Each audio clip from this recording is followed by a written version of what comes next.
Entenda os irmãos que, querendo ou não, eu e você estamos em uma guerra. Vou repetir, eu e você, querendo ou não, estamos envolvidos em um conflito espiritual, em uma batalha espiritual muito intensa. Literalmente falando, os irmãos sabem que existem muitas guerras ameaçando e outras estão em curso neste momento. A Rússia e a Ucrânia estão lá degradando. A Rússia tentando dominar todo o território ucraniano. E a Ucrânia lutando, batalhando para expulsar os invasores e preservar a sua nação. Há muitas guerras acontecendo neste momento em algum lugar do planeta Terra. Mas são poucas as pessoas que têm o discernimento, irmãos, o entendimento que há uma outra guerra muito mais intensa, muito mais profunda, muito mais poderosa do que a guerra entre a Rússia e a Ucrânia. É a guerra espiritual que é travada invisivelmente para os nossos olhos naturais, mas que é tão real quanto a primeira. Em Colossenses, capítulo 1, e o versículo de número 13, nos mostra que Jesus, quando o aceitamos como Senhor e Salvador, olha o que Ele fez conosco. Nos tirou da potestade, do governo, do domínio, da opressão, da escravidão das trevas e nos transportou para o reino do seu Filho, do seu amor. Antes de Jesus, nós pertencíamos a outro reino, o reino das trevas. Alguém pode dizer, eu e você, pois todos pecaram e destituídos estávamos da glória de Deus, escravizados pelo pecado, pela carnalidade, pelo poder maligno. Mas Jesus, com a sua morte e ressurreição, não só com a morte e a ressurreição, Ele estourou o cativeiro do diabo. Aleluia! E Ele nos libertou. E mais do que isso, nos transportou de um reino de trevas para o reino do seu Filho, do seu amor. Então, irmãos, há uma guerra travada pela posse, pelo domínio, pela conquista do homem criado à imagem e à semelhança de Deus. É preciso que tenhamos a consciência desta guerra. Ela é mais intensa, repito, do que a guerra entre a Rússia e a Ucrânia. Ela se dá no nosso dia a dia, sem que vejamos com os olhos naturais, mas nós possamos senti-la de forma tão intensa, tão real, diante dos nossos próprios olhos. E essa guerra não começou agora. Ela começou lá nos primórdios, quando Lúcifer rebelou contra Deus e quis colocar o seu trono acima do trono do Altíssimo. Ezequiel capítulo 28, a partir do verso 14, descreve isso. Isaías 12, a partir do 14, mostra claramente a origem do mal, a origem do diabo, a origem de Satã. E desde então, derrotados e precipitados dos céus à terra, capítulo 12 de Apocalipse, diz que ele, Lúcifer, transformado em diabo, conseguiu atrair 1/3 dos anjos de Deus, que rebelaram com ele e se tornaram demônios. E lá no mesmo capítulo diz: ai dos moradores da terra, porque o diabo desceu a vós com grande ira, sabendo que pouco tempo lhe resta. Então há uma guerra travada, e esta guerra é pela posse da minha e da tua vida, da minha e da tua alma. Mas aqui ele não tem poder, porque nós o vencemos pelo sangue do Cordeiro e pela palavra do seu testemunho, e não amamos a nossa vida, se preciso for, até a morte, para sermos fiéis ao Senhor. Se é verdade, dê um aplauso para ele, que te libertou, te resgatou, te transportou de um reino, de um império para outro. Glória a Deus. Se tiver alguém aprisionado aqui ainda, as cadeias vão cair por terra, as prisões vão cair por terra, porque Jesus já venceu por mim e por você. Por isso nós não somos vencedores, nós somos mais, muito mais que vencedores. Então, queridos, ao terminar os 21 dias de jejum no dia de ontem, o propósito foi amarrar o valente. Você está consciente disso? Você tem certeza disso? Eu estou com a Bíblia aberta numa passagem que mexe muito com a gente. Evangelho de Lucas, capítulo 11. O contexto do que eu quero dizer, eu vou ler 2 passagens bíblicas aqui hoje. Uma tem a ver com a batalha espiritual e a outra tem a ver com o evangelismo dos familiares. Escute. Lucas 11, a partir do 14. Estão comigo? Atentos? Prontos? Lerei aqui na minha Bíblia e vocês lerão no Data Show. Acompanhe. De outra feita estava Jesus expelindo um demônio que era mudo. E aconteceu que ao sair o demônio, o mudo passou a falar, e as multidões se admiravam. Mas alguns dentre eles diziam: ora, ele expele os demônios pelo poder de Belzebu, o maioral dos demônios. E outros, tentando, pedia dele um sinal do céu. Sabendo ele o que se passava pelo Espírito, disse-lhes: todo reino, olha o princípio que Jesus fala agora, todo reino dividido contra si mesmo ficará deserto, e a sua casa cairá. Se também Satanás estiver dividido contra si mesmo, como subsistirá o seu reino? Isto porque dizeis que eu expulso os demônios por Belzebu. E se eu expulso os demônios por Belzebu, por quem os expulsam vossos filhos? Por isso eles mesmos serão vossos juízes. Se porém eu expulso os demônios pelo dedo de Deus, certamente é chegado o reino de Deus sobre vós.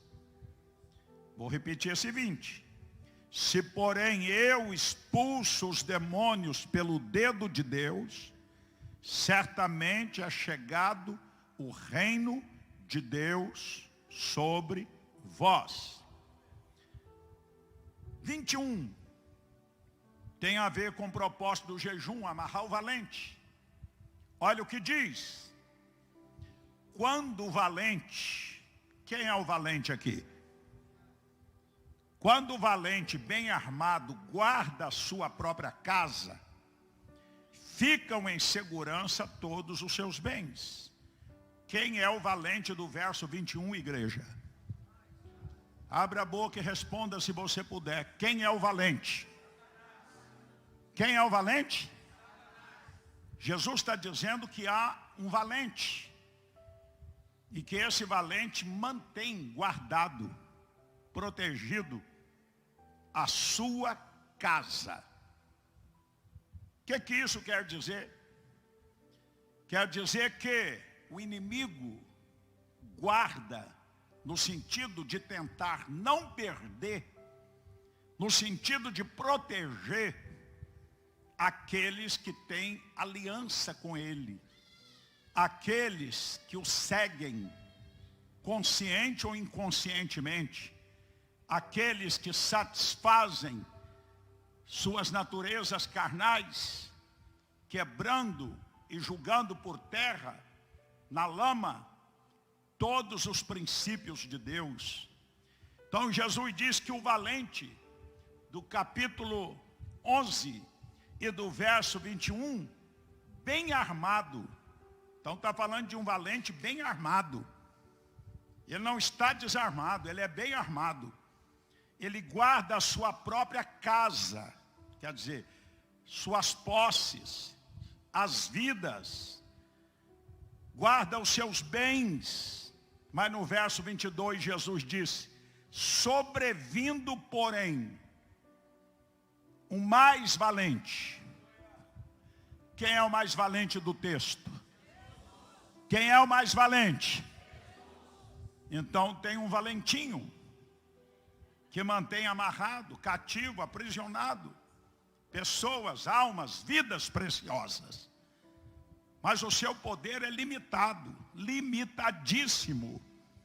Porque Jesus disse, sobrevindo o mais valente. O mais valente. Quem é o mais valente?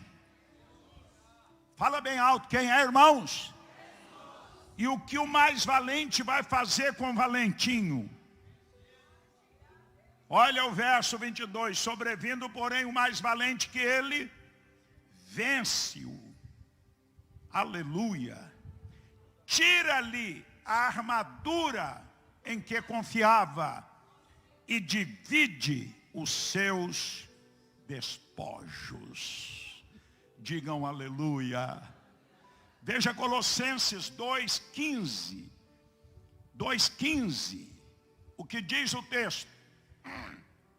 Vamos comigo numa voz de coro. 1, 2, 3. Não. Está muito fraco. Vamos lá.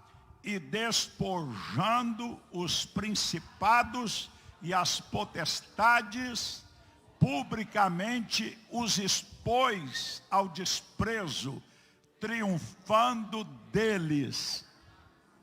É preciso que a igreja leia como conquistadores. Depois de 21 dias de jejum, você está renovado. O mais valente mora dentro de você. Aquele que venceu e pisou a cabeça da antiga serpente, na pessoa do Espírito, está em mim, está em ti, está em nós. Aleluia! Despojando os principados e as potestades, príncipes e governadores do mundo tenebroso das trevas, foram depostos, foram despojados, e não só vencidos, mas olha a parte B do verso, os expôs publicamente ao desprezo. Irmão, sabe o que é que o apóstolo Paulo está dizendo aqui? Ei, levante a cabeça. Paulo está fazendo um paralelo com aquilo que era comum no Império Romano.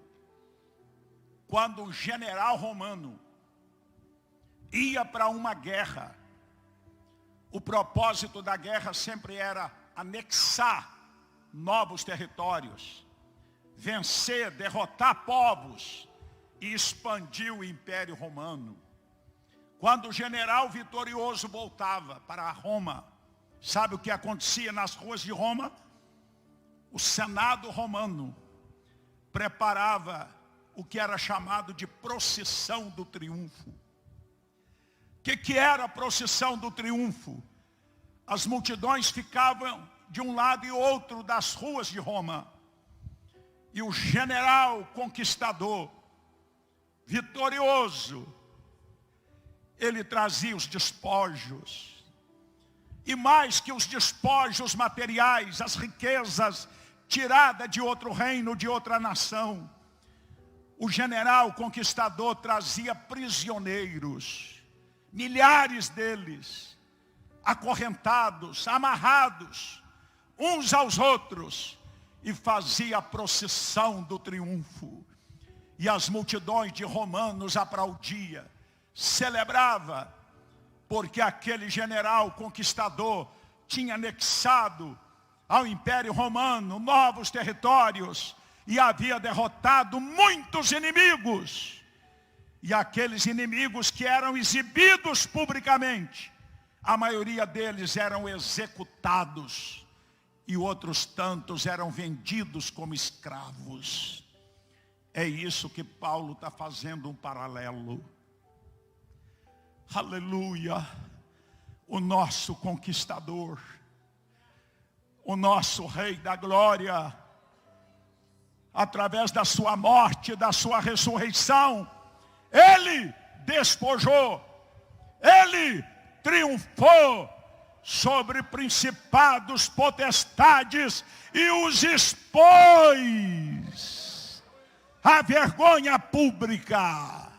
Meu irmão e minha irmã, o diabo é um cão sem dente, é um cão na corda curta. O problema não é o diabo, ele não é páreo para a igreja, para uma igreja viva, para uma igreja que ora, para uma igreja que jejua, para uma igreja que mantém a santidade, para uma igreja que mantém a conexão com Deus. Não tem demônio que seja páreo, não tem. Resista-o e ele fugirá, baterá em retirada. Quando os cristãos chegaram em Tessalônica, o inferno ficou em polvorosa. E o comentário em toda Tessalônica era: estes que têm transtornado o mundo chegaram também aqui. A igreja não transtorna a sociedade, a igreja transforma a sociedade. O salvo cheio do Espírito é problema para o reino das trevas, onde quer que chegarmos. Tenha esta convicção. Mais são os que estão conosco do que aqueles que estão lá fora. Aleluia, irmãos! O Deus que criou o céu e a terra na pessoa do Espírito mora dentro de mim, mora dentro de ti, mora dentro de nós. E quando sairmos para evangelizar parentes, amigos, desconhecidos, nas etapas que se aproximam, tenha certeza de uma coisa: o mais valente está contigo, está dentro de você. E o valentinho que já foi deposto, já foi destronado, já foi vencido, não é problema. Ele já está soltando a mente dos incrédulos. Ele já está soltando a mente dos incrédulos. Ele já está soltando a mente dos incrédulos. E a luz do Evangelho resplandecerá. Aleluias! O diabo não é páreo para a igreja. O problema muitas vezes é que nós temos 3 inimigos. O segundo deles somos nós mesmos. Esse é o problema. É o homem do espelho. É a mulher do espelho. É o eu. É a carne. É o ego. É a natureza humana. Essa que precisa ser mortificada no jejum, na oração, no quebrantamento. Mas principados e potestades já foram derrotados. E o Senhor disse: eis que eu vos dou poder para pisar serpente, escorpiões e toda a obra do diabo, e nada vos fará dano algum. Digam aleluia, aleluia. Agora não esqueça de uma coisa, dentro desse texto, o mundo espiritual nos conhece. Tanto o mundo espiritual de Deus como o mundo espiritual tenebroso nos conhece. Sabe quem somos, sabe o que carregamos, e sabe o que não carregamos e dissemos que carregamos.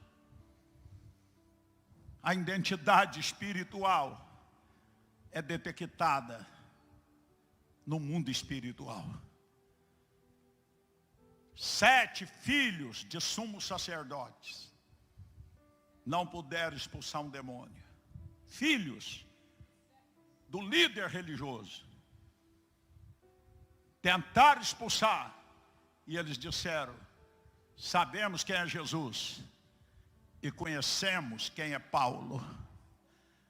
O mundo das trevas nos conhece e sabe quem somos no secreto, quem somos no particular, quem somos quando ninguém nos vê. Mas os demônios sabem. Glórias. Mas nós não estamos preocupados com eles.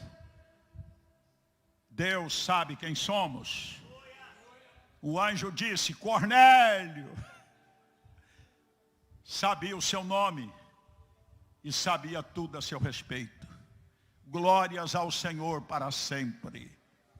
Continuando a leitura que o evangelista Lucas escreve, eu parei no verso 22. Sobrevindo, porém, o mais valente, vence, tira-lhe a armadura que confiava. Já vimos isso em Colossenses 2,15. E divide os despojos. Jesus disse no 23, quem não é por mim, é contra mim. Quem comigo não ajunta, espalha. O que isso quer dizer? Não há neutralidade. Ninguém fica em cima do muro. Ou está em um reino, ou está em outro reino. Ou seu rei é Yeshua, Hamashia, o Senhor Jesus Cristo, o Rei dos Reis, o Senhor dos Senhores, o leão da tribo de Judá, a brilhante estrela da manhã, o Alfa e o Ômega, ou o teu rei será Satanás. Quem comigo não ajunta, espalha.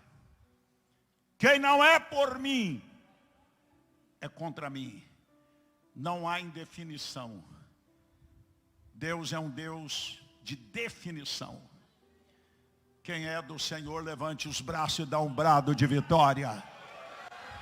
Esse brado de vitória está muito fraco, mais forte. Oh, aleluia. Na sequência do texto, veja o que vai acontecer. Glória a Deus. Verso 24. Jesus está tratando da guerra espiritual. Quando o espírito imundo sai do homem, já saiu de nós. Faz tempo. Saiu ou não? Saiu? Saiu? Saiu? Missionário, eu não era possesso, mas estava sob influência. Todos nós estávamos sob, quer dizer, debaixo da influência do maligno. E Jesus está dando aqui um princípio, escute isso. Quando o espírito imundo sai do homem, vírgula, anda por lugares áridos, procurando repouso, e não achando, diz, voltarei para minha casa de onde saí. Diga misericórdia. Diga, aqui não tem espaço. Vai, irmãos, forte, aqui não tem espaço. Fala com convicção, aqui não tem espaço. Aleluias. Mas que ele tenta voltar, ele tenta. Que ele tenta recuperar terreno perdido, ele tenta. Para isso ele usa 1001 tentações e ele varia de tentação, porque ele tem uma característica de ser persistente. Mas eu tenho uma boa notícia para você. Nós temos o espírito de discernimento. E quando ele mudar as estratégias, o Espírito Santo vai mostrar e vai surpreender o inimigo antes que ele dê o bote.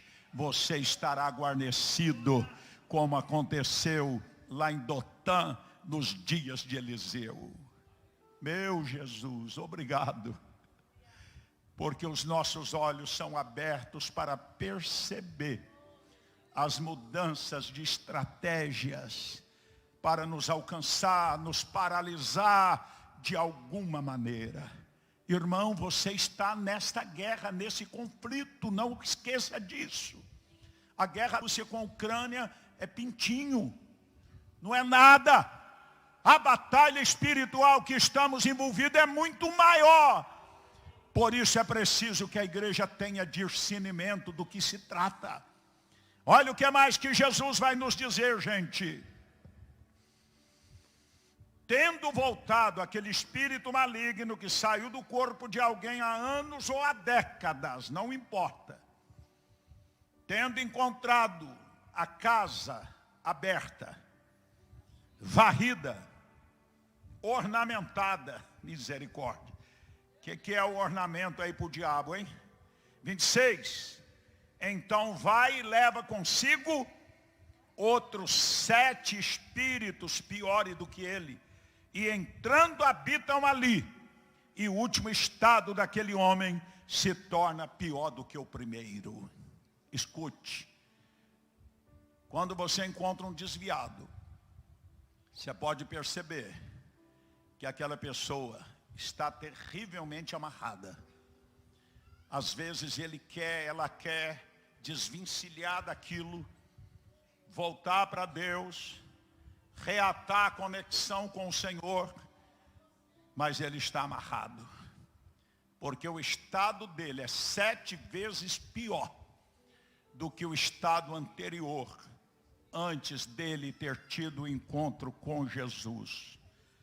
Quantos na Cracolândia, quantos debaixo das pontes, quantos vivendo nos prostíbulos, quantos vivendo na bebedeira, no consumo de drogas, já foram homens e mulheres que adoraram a Deus um dia, cheios do Espírito, e que hoje voltaram a serem 7 vezes possuídos. Quem disse isso? Foi o Senhor Jesus. Estão entendendo, irmãos? Quando volta e encontra a casa aberta, chama outros 7. E o último estado torna pior que o primeiro. Jesus está tratando aqui de guerra espiritual. A batalha pela posse da vida, da alma, da pessoa. Olha o que vem em seguida.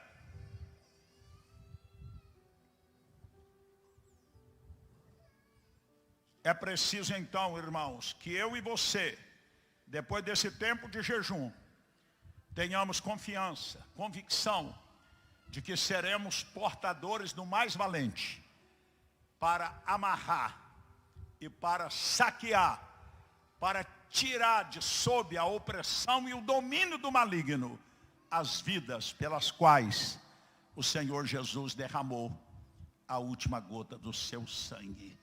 Quem está preparado aí? Deus me guarde. Deus me defenda desse retorno que eu estou vendo aqui no plenário. Vou perguntar outra vez. Quem está preparado aí vai dar um salto e um brado de guerra agora. Quem está preparado? 1, 2, 3.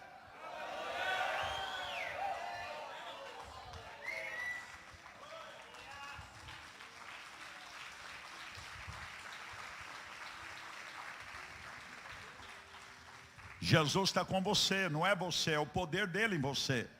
É a unção dele em você. É a graça dele em você.